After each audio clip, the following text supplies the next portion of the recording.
Vous êtes nombreux, mesdames et messieurs, à suivre Clin d'œil à travers le monde. Je remercie tous les chaînes partenaires, notamment tous ceux qui sont dans les réseaux sociaux, Yokason Télévision, Yokason sur YouTube, où nous évoluons. Mesdames et messieurs, bienvenue. Clin d'œil, vous le savez, est là pour parler de tous les points saillants de l'actualité. Aussi, vanter, remercier tous les bons travailleurs dans tout le domaine. Pourquoi pas dénoncer les antivaleurs? Les antivaleurs sont nombreux, ceux-là qui marchent contre la volonté du peuple. Et pourtant, le souhait de tout Congolais est que l'émergence, que tout Congolais puisse vivre mieux. Sans transition, je ne suis pas seul sur ce plateau, je suis avec Papa Kamba, à qui je demande qu'il se présente auprès des téléspectateurs qui nous suivent. Merci, messieurs les journalistes, pour m'avoir accordé la parole. Je suis le président national de l'Union nationale des cadres universitaires congolais pour le développement, une organisation à but lucratif qui incarne la crème universitaire congolaise. Bien reçu, vous savez, je vous l'ai dit, il faut avoir des invités qui raisonnent, qui pensent. Surtout nous jeunes avons besoin des adultes pour notre source d'inspiration dans tous les domaines de la vie, même sur les plans sportifs. Mais vous savez que la politique nous dirige. Et que le point saillant de l'actualité aujourd'hui, vous le savez, Papa Kamba, êtes-vous au parfum de cette décision prise le mardi? Un communiqué nous est parvenu sur les organes de la presse sur l'assainissement des églises en République démocratique du Congo. Je ne sais pas si c'est seulement à Kinshasa, vous aurez à le dire. Est-ce que vous êtes au parfum de cette mesure? Quelle est votre lecture de fait par rapport à l'impact de cette décision? Messieurs les journalistes, nous sommes émis, vraiment émis, par rapport à ces communiqués ou cette décision qui a été prise le samedi dernier par son Excellence, Monsieur le ministre d'État, ministre de Justice et garde des Sceaux, qui a préféré assainir les secteurs des associations et confessions religieuses. Partant de cette mesure, nous avons constaté certains écueils que les ministres, en qualité, par sa fonction politique en tant que ministre, devrait penser. Par exemple, les points sur la distance entre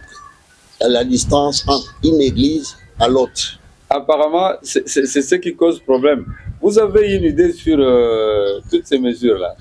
Oui, je vais seulement me focaliser d'abord sur ce qu'il lui-même a fixé. Voilà. Et d'une église à l'autre, la distance doit être de 500 mètres. Mais avec cette décision-là, de tomber ou de fixer une distance de 500 mètres entre une église et l'autre, mais ça va créer des différends. Ça va créer des problèmes entre les églises eux-mêmes. Parce qu'aucune confession religieuse qui sera épargnée. Je vais commencer d'abord par les confessions religieuses. Je parle de l'Église catholique. La grande secte. La grande secte qui a évidemment été implantée même avant l'indépendance. Voilà. Et puis nous parlons aussi de l'Église ECC, une grande confession religieuse. Et au Congo, nous avons actuellement 8 plateformes de confessions religieuses. Et parmi ces 8 plateformes-là, les ministres, son Excellence, Monsieur le ministre de la Justice, a déclaré ceci. Il y aura une équipe qui va procéder à mener les enquêtes pour la viabilité et aussi faire le suivi de cette décision. Maintenant, partant de ce qu'il a dit, au ministère de la Justice, si on veut, par exemple, envoyer les gens qui vont mener les enquêtes par rapport, dans le cadre des mesures d'encadrement, cette décision dans le cadre de suivi. On peut envoyer par exemple 3 personnes et que ces 3 personnes-là se retrouvent d'une même confession religieuse. Et quand ils seront sur le terrain, qu'est-ce qu'ils vont faire? Excusez-moi. En ce que je sache, faisons pas en arrière. Les églises catholiques, protestantes, musulmanes, Kimbangus, en ce que je sache, ne sont pas à 500 mètres, hein, 5 Kibuka et les autres, Sainte-Croix. Vous pensez que eux aussi sont dedans? Je vous dis avec toute assurance, et je me répète pour dire ceci. Ok. Il n'y aura aucune confession religieuse qui sera épargnée de cette mesure. Ouais. Pourquoi? Je m'étale. Supposons que au niveau du ministère de la Justice, on a envoyé 3 personnes qui vont aller faire les enquêtes. Et ces 3 personnes-là, ils savent très bien que sur base des conclusions de notre enquête, de nos enquêtes, il y aura certaines églises qui vont fermer en rapport avec cette mesure. Et ces gens-là, ils se retrouvent d'une même confession religieuse. Voilà. Et qu'est-ce qu'ils vont faire? C'est là où le bas va blesser. Mais il est dit que la charité bien ordonnée commence par soi-même. Ils vont commencer leur enquête, ils vont d'abord commencer l'enquête au sein de leur confession religieuse pour rendre déjà des conclusions positives. Et par là, une fois qu'ils vont rendre des positions positives, ils peuvent commencer l'enquête aujourd'hui, demain, après-demain. Et 7e jour, ils arrivent là où se trouve une paroisse catholique, par exemple.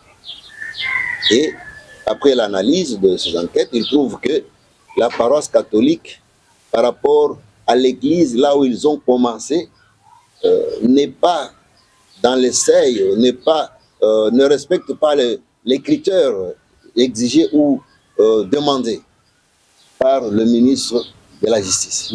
Et qu'est-ce que sera maintenant la situation? Ça deviendra comment? Il y aura ça va créer des différends. Si on sait un peu de mettre de l'ordre dans tout cela, vous ne voyez pas qu'en République démocratique du Congo, l'Église devient une profession, ce n'est plus cette inspiration divine, on prie Dieu.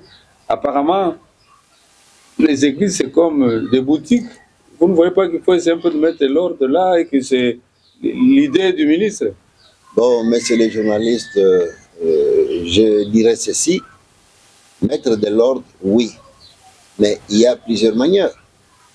Par exemple, au lieu, parce que nous allons faire aussi des propositions, au lieu de déterminer, fixer à 500 mètres, mais si par exemple que c'était fixé à 150 mètres, on allait comprendre. Vous savez, 500 mètres vraiment, c'est une distance énorme. C'est pour cela que nous disons que le ministre de la Justice doit revoir sa décision.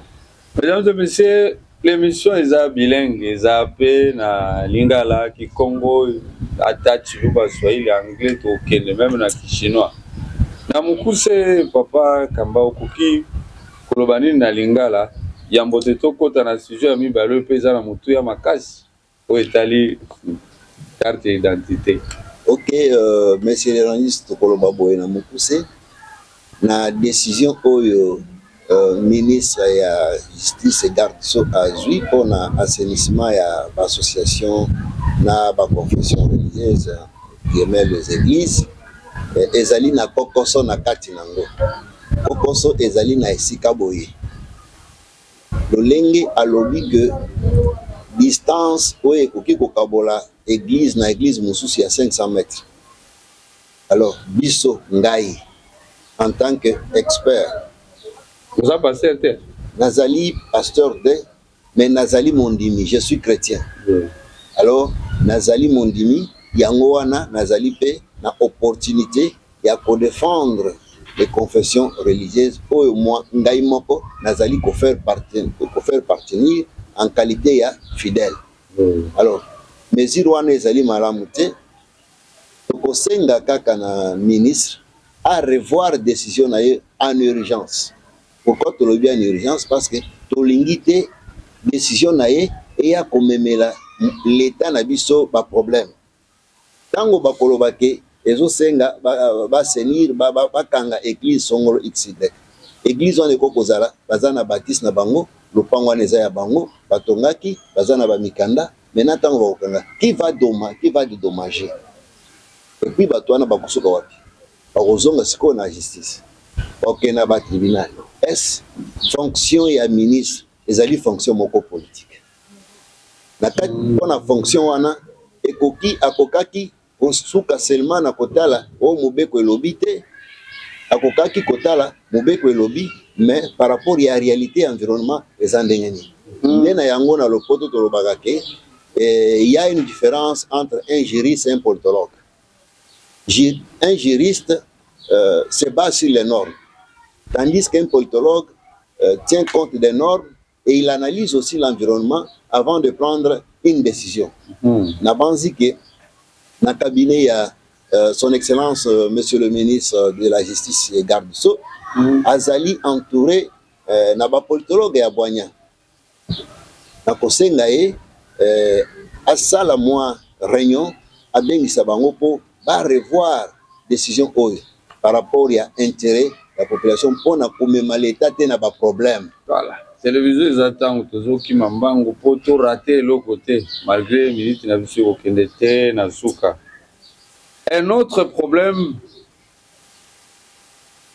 qui gangrène la population, un autre problème qui perturbe la quiétude, ce fameux problème est entré aux cartes d'identité. Mais content, je le suis parce que Bakonzi Bajoua qui déjà y a Bango et que la population jusque-là n'en a pas. Et cette procédure a tardé. Lors du 64e réunion du Conseil des ministres que dirige le président de la République, Félix-Antoine Tshisekedi, j'ai vu quelque chose là, j'ai lu, j'ai écouté. On parle de ce fameux problème d'identité. Papa, qu'en est-il? Merci, messieurs les journalistes. Par rapport à cette question, c'est une question qui est vraiment d'actualité. Parce que son excellence... Parce que là, je vous laisse parler. Hein. Oui, je m'étais. Son excellence, monsieur le président de la République, Félix-Antoine Tshisekedi Tshilombo, pendant le premier mandat, lors de son investiture le 24 janvier 2019, à l'adresse qu'il avait présentée devant la nation congolaise, il avait mis point sur la délivrance et carte d'identité nationale congolais à Kozomukanda et Mboka. Alors, c'est pendant ce temps-là que la vision du chef de l'État devrait être matérialisée. Mais hélas, Omoni et Oumeli, nous-mêmes, on avait pris les choses en main. Yangoana, notre association, notre organisation, l'Union nationale des cadres d'universitaires congolais pour le développement, avait pris l'engagement, avait décidé d'accompagner l'Office national d'identification en cycle ONIP dans les processus d'identification nationale, identification de la population, allais-je dire. Alors, il y a même, on a organisé certaines activités dans les cadres du soutien au processus d'identification. Qu'est-ce qui s'est passé? Nous avons réfléchi que quand on va identifier, parce que notre pays, nous sommes infiltrés, ce n'est pas un secret dépressionné parce que tout le monde connaît. Nous nous sommes dit, aujourd'hui, nous sommes en guerre et les couacs que nous rencontrons pendant cette guerre, c'est l'infiltration au sein de notre armée. Alors, l'armée compte moins de 200 000 hommes, tandis qu'avec l'identification de la population, va toucher plus de 100 millions de Congolais. Étant donné que nous sommes infiltrés, et qu'est-ce que nous devons faire? il faut qu'on puisse mettre des garde-fous, certaines initiatives pour approcher la population à prendre en compte ces processus, afin de travailler ensemble avec l'ONIP.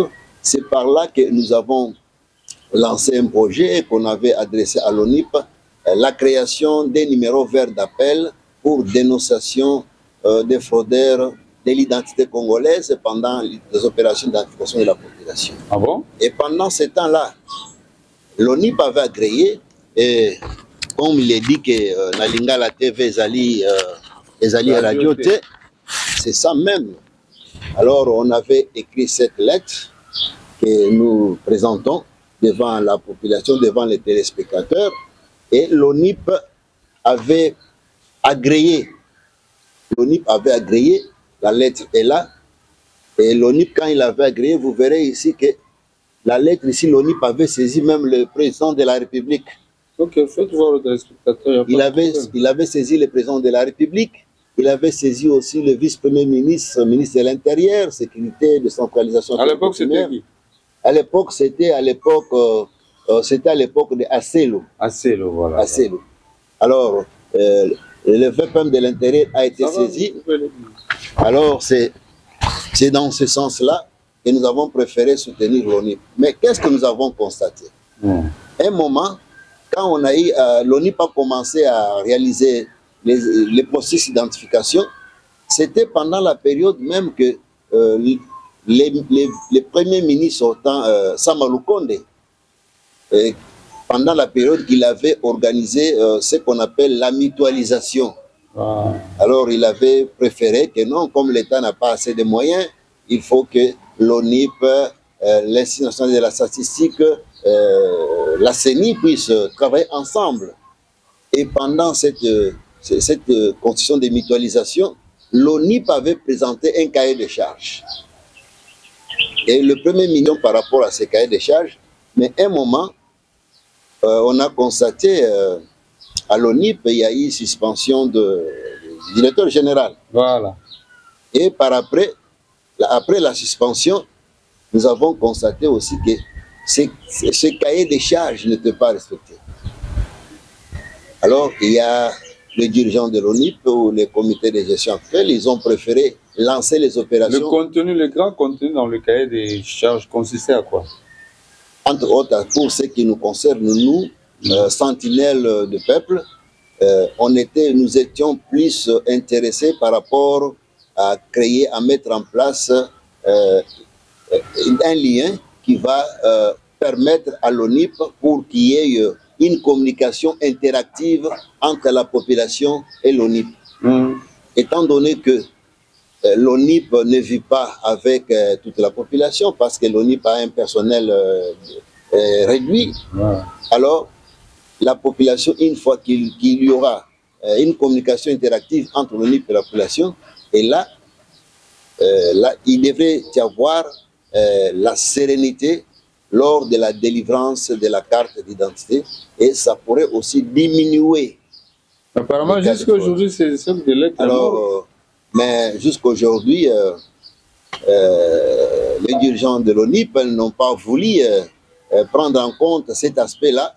Ils n'ont pas même voulu aider aussi les chefs de l'État parce que ce n'est pas un secret professionnel, parce qu'aujourd'hui, tout ce qui se passe comme des faits va dire, et après les gens diront que non, voilà, c'est le chef de l'État qui est redevable devant la population. Nous disons ceci. Nous demandons l'implication personnelle du chef de l'État. Et aussi, il s'est déjà impliqué parce qu'il y a eu, lors de la 4e session du Conseil des ministres, il avait tablé sur ce point-là. Alors, nous demandons au VPM de l'Intérieur, à son Excellence, Monsieur le Vice-Premier ministre, Jacquemain Chabani, de tenir compte, de sécuriser l'identification. L'identité congolaise n'est pas à vendre pendant les opérations d'identification de la population. Si on fait marche arrière, à l'époque de Mobutu, on avait les cartes d'identité. Oui, on avait... Félix aussi peut faire de même. Oui, vous savez, Une fois que le Congolais aura sa carte, sera en possession de sa carte d'identité, comme Balobakana Lingala Mukanda Mboka, ça sera quelque chose qui va marquer, qui sera gravé dans le cœur des Congolais durant toute leur vie. Et non, voilà, pendant la règne du président Félix, quand même, nous avons eu la carte d'identité. Mais aujourd'hui, tout ce qui s'est en train de se faire, mais c'est chercher à le rendre... L'élo fierté il y a la vraie Congolais. On a un vrai natif, ils ont mangouélé. L'élo, même la réseau sociaux, carte, il y a Kalawana, il y a Vert, il y a Soke, il y a Balaba, il y a Vous ne voyez pas que c'est quelque chose qu'il faut ça la main peut-être avant l'élection? Bon, mes services de Koloba Boye, pour vraiment nos téléspectateurs, pour Bayo Kamalamu, Bayo Bazali, na moi, pour que Mukena. Kota lingala makambo na carte. Omoni, yambote to kenena wo. Signe ya mangwele nde yango eko sécuriser identification te. Nde na lobi bongo te, na lobi bongo te. Na lobi identité. Donc mangwele kala po ba yeba yo za vrai zaïrois. Il faut ça na mangwele. Donc po ba yeba yo vrai congolais, faut ça l'identité. Est-ce que na monde entier ça pena na pays yo le local identité za e bazangi yango par biso? Non, mais ezalika seulement awa na Congo biso nde tozangi ki to carte d'identité par rapport aux autres pays du monde. Mais na ndenge tomonaki na koya ya 5e président de la République, M. Antoine Tshisekedi Félix Tshilombo, alors atalisaki volonté ya kopesa bana mboka mukanda ya mboka. Mais tokoso yaki. Alors nde tolobaki boye. To proposaki na ONIP, Office national d'identification de la population. D'abord, banda ONIP et Créama et Salama. Atikala Kosala, Kovandisa, population, même à travers le chef de quartier, Bavanda Pobaye, Bakeno, ONIP et Zaninte. Parce que à l'époque, Bissoto proposa kana ONIP, on a Kosala atelier moko na ba chef de quartier. De façon que ba chef de quartier pour Babanda Kolobe la population, parce que Bangonde Bazali na population pembeni. Mais eloko wana ekendaka kaboye na mai ekendaka boye nde yango tosengaki na ONIP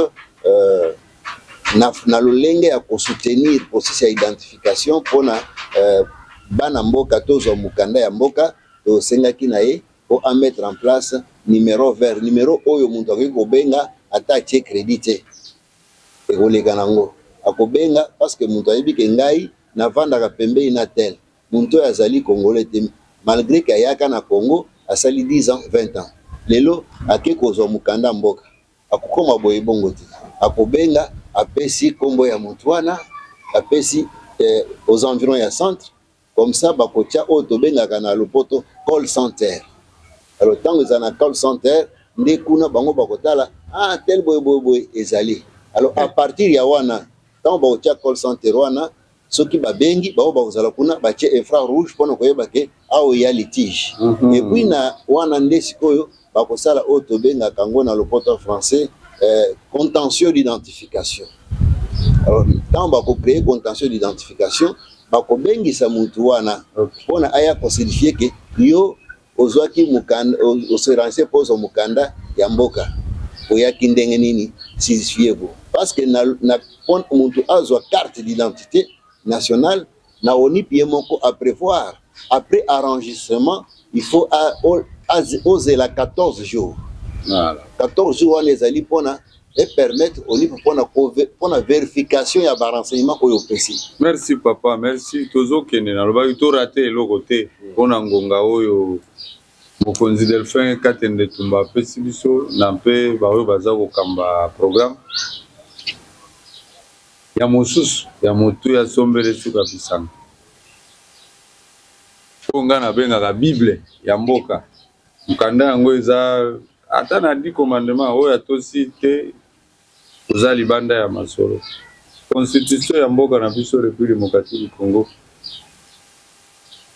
isolo yango ebandi lelo te ondele utakala esengeli pour revoir yango on est beaucoup à Banganga Mayele. On a reçu la monnaie, ce n'est pas peu de choses. Et ça, la masse aux Alina. C'est mon cousin, mon nene. na kosenga côté wana lokola ezelo ba mamingi poto rato ya sukate obeta kaka essentiel.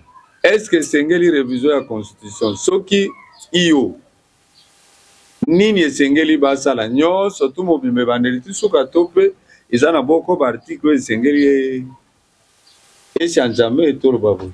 Merci Napesio Makondo mingi, monsieur le journaliste, parce que les lieux ont occasion pour koloba polele na ba téléspectateurs ba onyo so bazali kolanda biso à travers étendike.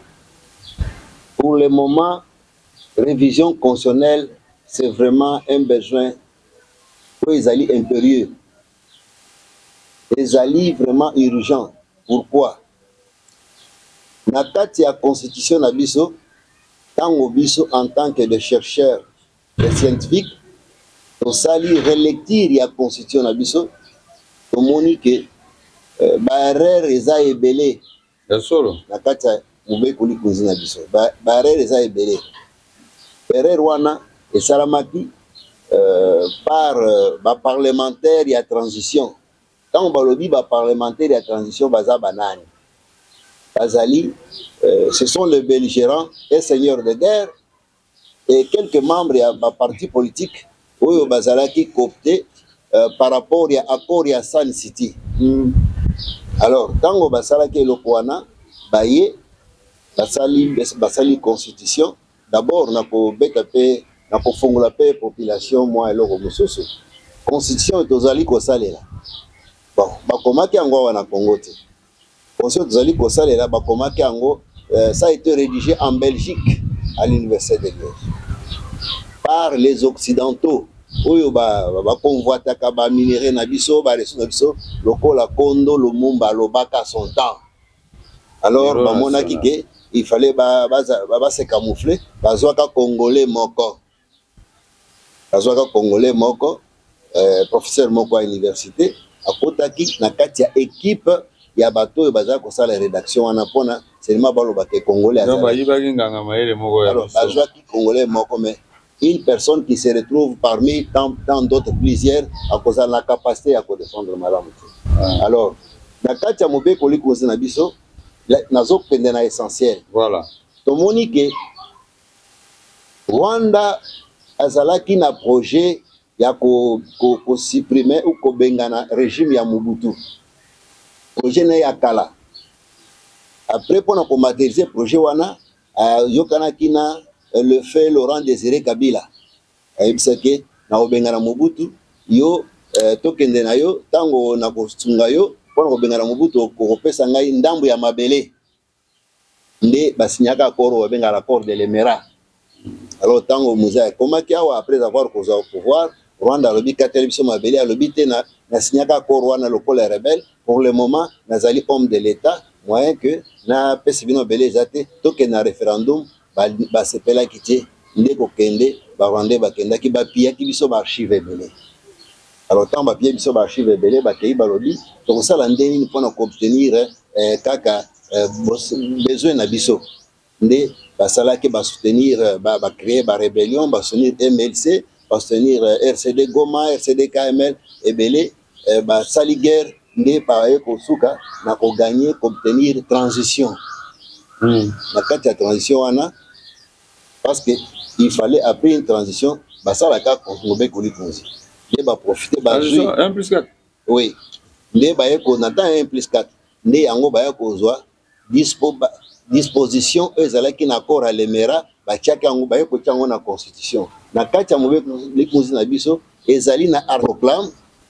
La République démocratique du Congo peut conclure des traités ou d'accords d'association ou de communautés comportant un abandon partiel de sa souveraineté en vue de promouvoir l'unité africaine. Lelo, ezali likambo ya koloba ndenge mususu te ozomona bitumba ezali na est. Banguna na biso bazowela kaka po bazwa mabele. Pona nini? Parce que ezana agenda caché moko ezawana. Biso ba Congolais. Est-ce que tokoki kondima totika kaka article oyo ezalaki accord de l'Émirat baye ko constitutionnaliser ngo totika kaka boy te ezana disposition mususu na constitution ya kala par rapport, il y a même eloko babanda kobenga loi bakajika. Balobaki. Les fameux lois. Ok. Les sols et les sous-sols appartiennent à l'État. Les lois soko tali na katia constitution na biso mobeko likunzi article 9. Et ça bongote. Et zolobake l'État azali ko jouir souveraineté sur les sols et sous-sols. Or jouissance à souveraineté est absolue. L'État na biso a kozala incapable pour na kokende ko saisir justice arbitrage pour na ko défendre mabele na biso nande oyo ba nguna na biso ba ennemi ba occuper. On a la nouvelle pas na article beaucoup d'articles esengeli za la réviser mais nyo sauté. Bon pour na kokoma pe wana ezali ba article nyo sauté. Ezali ba article oyo tomoni oyo ezali malamu te. Oyo ezali mabe oyo tokoko réviser. Et puis aussi l'article 78. Soko landa article 78 omoni awa tango baponaki mokonzi président ya Sénégal. Gouvernement bimaki kaka mwango ga muke. OK. Biso awa to umelaki pona nini parce que il faut majorité. Lelo muntu atangi classe na Congo ndenge nini. Aza mayele ndenge nini. Akoki kokoma ministre te pona nini parce que azali na parti politique. Parce que ba ministre faut ba obele na parti politique. Alors article 78 wana ezo senga vraiment to revoir ango. Alors yango to monique ba jeune nyonso tous les Congolais ba parents ba maman tout le monde toute catégorie ezo senga to soutenir révision constitutionnelle ou de façon que donc les révisions constitutionnelles ango tozo sala ango na ndenge nini ezali basé sur l'article 218. Non. Quel est l'article? Article 218 et lobi boy nazali éclairer lumière na ba téléspectateurs mobe kuli kunzi na biso et prévoir disposition et révision constitutionnelle oye koki koleka par un référendum na suka na référendum elobi ke nani akoki azali na makoki ya kosenga na bosenga ya révision constitutionnelle 1 liboso ezali mokonzi ya mboka akoki kosenga ya mibale ezali gouvernement par une décision prise en délibéré na conseil de ministres ya misatu ezali une de chambre ya parlement ya mine ezali biso souverain primaire to ba likolo la soko senga ba senga na souverain primaire te elobi ke biso ba souverain primaire soki tolingi to senga tokosala lolenge nini tokolancer pétition pour révision constitutionnelle ezo senga to kongola ba signature ya bato ba kondima bazala na nombre ya 100,000 personnes. Alors soki to kongoli bongo et si toke nango totiki na parlement bakotala soki ba moni ke ba critères à respecter ba conditions à respecter ba kotinda na mokonzi ya mboka pour a convoquer l'élection référendaire nde na yango to salaki manso to lansaki projet oyo référendum d'initiative populaire pour supprimer et modifier certains articles légiférés par le Parlement de transition de 2003. Entre autres articles, les amois et béné, c'est en vertu de la disposition de l'article 4 à l'article, excusez-moi, en vertu de la disposition de l'article 218 alinéa 4 des Tessibiso, peuple souverain primaire, opportunité à Kosenga, révision constitutionnelle, nanzela ya référendum. Et puis, nazali ko éclairer population. Constitution, tozali ko pesango, batozali ko bengango na lolenge mususu la loi fondamentale. Ezali mobeko, ezali kora mibeko nyonso. Mais ngai nazali ko définir constitution comme l'expression des souverains primaires. Ezali makanisi ya peuple oyo alingi ke mboka na ngai tambwisa maboyi. Alors nakati ya mobeko likunzi na biso ezali na article moko te oyo souverain primaire akoki komona ke ezali mabe il faut na tobongola ngo oyo koki kosala ke non souverain primaire alobaki nako toucher article oyo nako toucher oyo te parce que na lobby makambo oyo pona kolongola ba équivoque po ezali parce que ezali na yo kaka kaka entre autres na bande konabiso ya plateforme Lamuka. Nayokaki ba mitingo bazo sala ne touchez pas ma constitution, ne touchez pas ma constitution. Quand vous osez, c'est l'hécatombe. Le 25 mars, biso to notifia ki plateforme Lamuka. Alors Nambanzi caméraman oko sans problème to notifia ki plateforme ya Lamuka projet au lancement il y a référendum d'initiative populaire pour la réviser la constitution. Les mêmes jours, on notifie qu'il est sous plateforme ensemble à travers parti en vol, il y a Denis Sanga. Au commun, à accès sur la bango ezali. Tout ce qui on a été, on notifie qu'il est sous parti, il y a mouvance présidentielle. Entre autres, IDPS.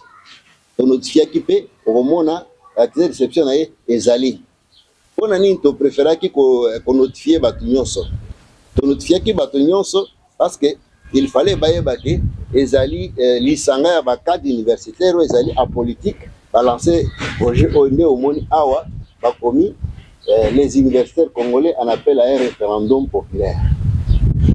Où Ezali journal de phare où pesa basalaka article oyo pour informer la population.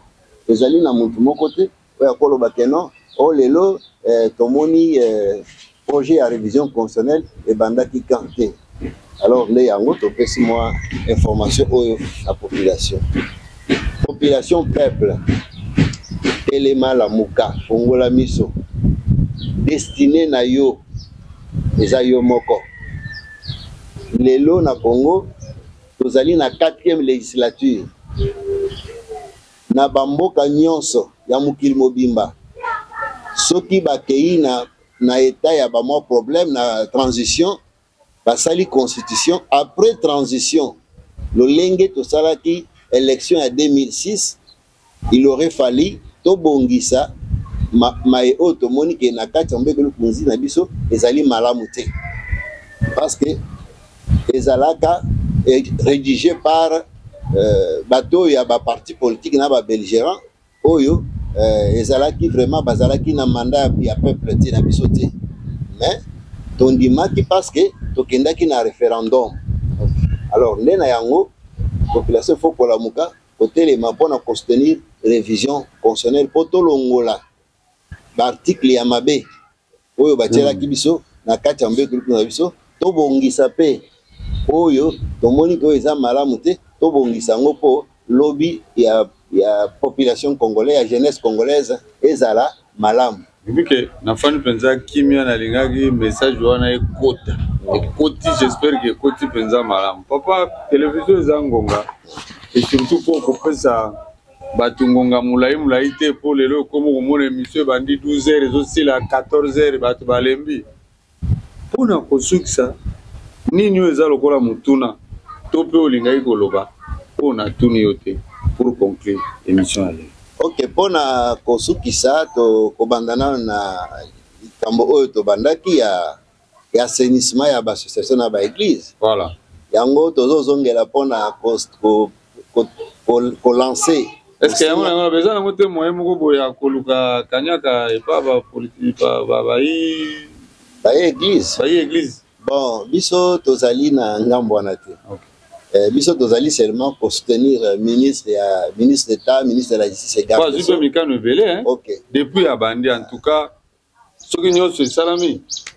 Tozali pour soutenir yé na makanisi na biso en tant que des scientifiques parce que faut tosale la mboka. Son Excellence, Monsieur le ministre de la Justice et garde des Sceaux.